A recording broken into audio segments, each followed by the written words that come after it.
Hey, welcome to part one of our 5-part series on how to do a basic setup on an electric guitar. In this video, I'm going to talk about why this is an important thing to do, why I do this for every single guitar that I own, and we're going to talk about the tools that you're going to need to do this.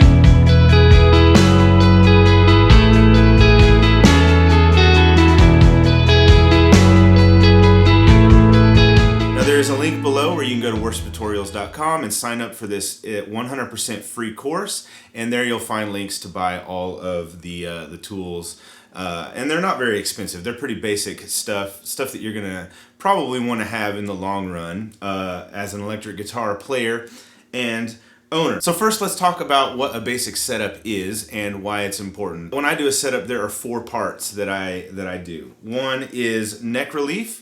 And that is how much bend or not there is in the neck. That is called neck relief, and it involves the truss rod adjustment. The second thing I do is the string height or the string action. That is how high the strings are off the frets. The third thing that I do is I set the intonation. That has to do with the bridge and the saddles of your guitar. And it's different depending on what kind of guitar you're using. In this example, we're using a Telecaster. And finally, the fourth thing that I do is I adjust the pickup height, which can make a big difference in the overall sound. Now, this process is something that I do for every single guitar that I own. I do it for a lot of my friends' guitars as well.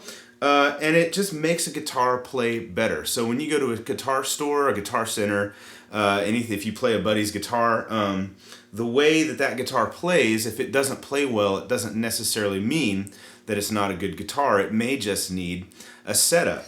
So the first reason that you would want to do this is it will make your guitar play as good as it possibly can. It sort of takes your guitar and gets it to the best it can possibly be.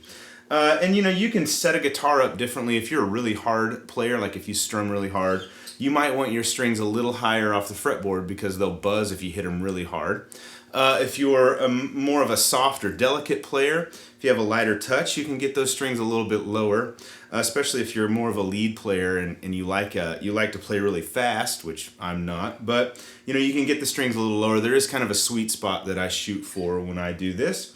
Another reason you want to do this is because it's a good thing to adjust, especially the neck relief, because if your neck kind of gets out of whack, it can cause long-term damage. You can warp the neck. So we're going to take a very analytical approach to this, and I use a set of tools that help me replicate this process every single time exactly the same way. Here are the tools that I use. The first thing is the string action gauge by Stuart McDonald. This basically is a measurement tool, and it has measurements down to 64ths of an inch. So when you do this, you need to be able to take precise measurements when you measure things like how high the string is off the frets, how high the pickups are off the string. So this thing is really good. If you have something that will allow you to go down to 1/64th of an inch, you can use it, but I found like a ruler or most kind of things like that don't get that precise.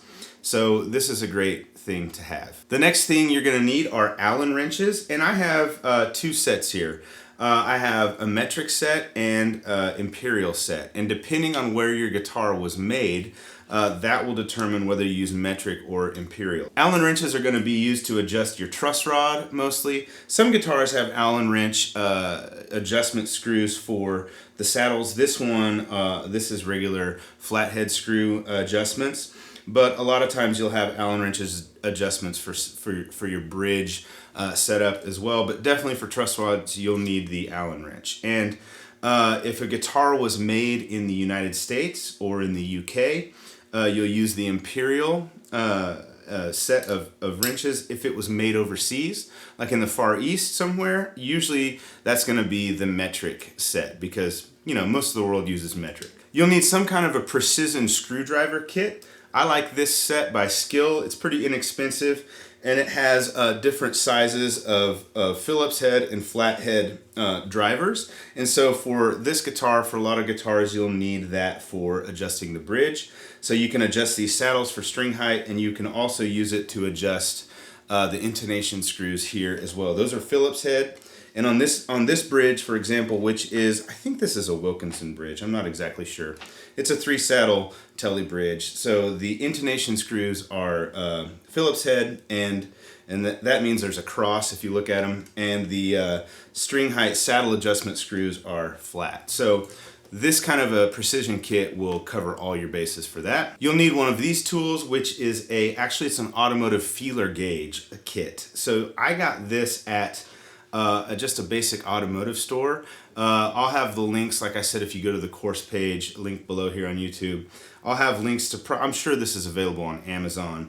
Really, the only one you want is the 12 thousandths of an inch or 0.3 millimeter feeler gauge. So you use this when you make your neck adjustment.